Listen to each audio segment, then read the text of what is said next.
इस देश में समता का, ममता का, बंधुभाव का और करुणा का विषमतावादी व्यवस्था के साथ एक लंबा संघर्ष है। हमारी संस्कृति कृषि प्रधान संस्कृति है, जिसमें हम समता, ममता, सहकार्य, बंधुता देख सकते हैं और इस पर आधारित हमारा समाज एक संघ था। लेकिन मनुवाद ने, पुरोहितवाद ने और ब्राह्मणवाद ने इस समाज को 4 वर्णों में बांट डाला, हजारों जातियों में बांटा, नफरतों की दीवार खड़ी कर दी और हमारा एक संघ जो समाज था उसे खंड खंड में विभाजित कर दिया। इस खंड खंड में विभाजित किए हुए समाज को मनुवाद से मुक्ति दिलाने के लिए सबसे पहले सिद्धार्थ गौतम बुद्ध खड़े हुए।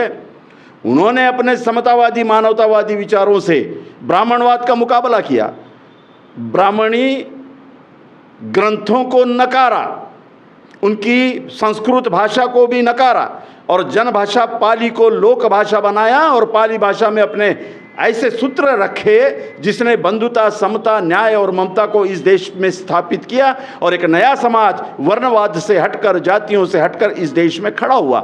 लेकिन इस बौद्ध तत्वज्ञान पर खड़े होने वाले समाज के भी टुकड़े टुकड़े ब्राह्मणवाद ने कर दिए। उसके बाद 7वीं सदी में इस देश में इस्लाम को मानने वाले मुसलमान आए और professor Gibbs, doctor Tarachand, doctor Sathe, doctor Upadhyay अपने ग्रंथ में कहते हैं कि 7वीं सदी में बुद्ध के बाद अगर ब्राह्मणवाद का मुकाबला किसने किया होगा और ब्राह्मणवाद को सटीक जवाब किसने दिया होगा, उसके वर्णवाद और जातिवाद का मुकाबला कर समता और ममता और भाईचारे पर आधारित नए भारतीय समाज का निर्माण किसने किया होगा, तो इस्लाम को मानने वाले मुसलमानों ने किया।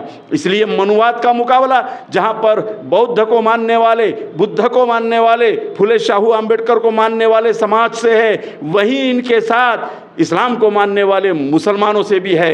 इसलिए फुले शाहू आम्बेडकर को मानने वाले लोग, इस्लाम को मानने वाले लोग, समता की बात कहने वाले सिख धर्म को मानने वाले लोग, समता की बात करने वाले ईसाई धर्म को मानने वाले लोग, समता की बात करने वाले संतों के बहुजन वर्ग, इनको संविधान से कोई परेशानी नहीं है। भारतीय संविधान का उन्होंने समर्थन किया। डॉक्टर बाबा साहब की कलम से निकले हुए इस संविधान का समर्थन इस पूरे समाज ने किया। किसने विरोध किया? संविधान के निर्माण से पहले और निर्माण के बाद भी और वर्तमान में भी जो संविधान का विरोध कर रहे हैं वो मनुवादी ताकतें।